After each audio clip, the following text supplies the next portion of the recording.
Donald Trump is in the process of staffing up his second administration. It seems prudent to take a look at some of the men who will be running the government this time around. For instance, this week, Secretary of State Marco Rubio tapped a guy named Darren Beattie, that's him there, to serve as the acting Undersecretary of State for Public Diplomacy, communicating publicly. Today, Rubio praised Beattie, but said he has another nominee in mind for the permanent position, which requires Senate confirmation. That could be because, as NBC News reports, Beattie has a history of making inflammatory remarks, including a post on X in October of just last year that said competent white men must be in charge if you want things to work. Unfortunately, our entire national ideology is predicated on coddling the feelings of women and minorities and demoralizing competent white men. Now, Beattie actually worked for Trump the first time around as well. NBC News reports that Beattie was fired from the Trump White House in 2018. After it emerged, he'd appeared at a conference with white nationalists in 2016. He told the Washington Post he'd said nothing objectionable and that he stood by his remarks completely. Beattie is also a January 6th truther who was one of the authors of the baseless conspiracy theory that the entire attack was essentially a false flag planned by the FBI.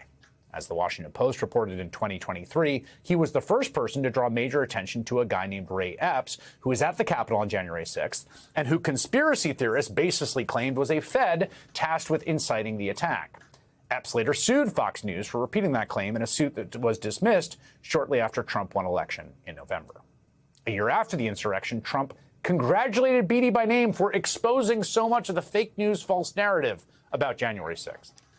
Also at the State Department is a guy named Pete Marocco, who Rubio tapped to run USAID after Elon Musk basically decided the State Department will run the formerly independent agency. According to NBC News in early 2023, online sleuths who aided the FBI in cases against hundreds of January 6 rioters identified Marocco and his now wife as being among the rioters who stormed the Capitol in 2021, pointing to multiple images of them on the Capitol grounds that day and CCTV video that shows the man they identified as Marocco entering the Capitol through a broken window. Photos of the person who entered the building were a strong facial recognition match for publicly available images of Marocco online, the sleuth said. Marocco was never charged with the crime. He did not respond to a request for comment from NBC News. When another outlet asked him about it last year, Marocco did not directly address if he was at the Capitol as part of the insurrection, but did decry, quote, petty smear tactics and desperate personal attacks. Now, over at the Office of Personnel Management, the agency that oversees all U.S. government personnel, the new general counsel, basically the government's top HR lawyer, is that guy, a guy named Andrew Kloster. As the Associated Press reports, during the 2020 election, Kloster worked as an observer for the Wisconsin Republican Party on election night and was accused of yelling at election workers and police in Green Bay, a claim he disputes. The Daily Beast did a deep dive into Kloster back in 2023 when he was hired by then Republican Congressman Matt Gaetz of Florida.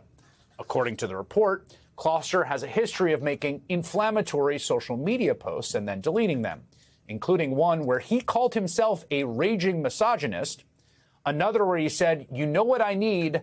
I need a woman who looks like she got punched."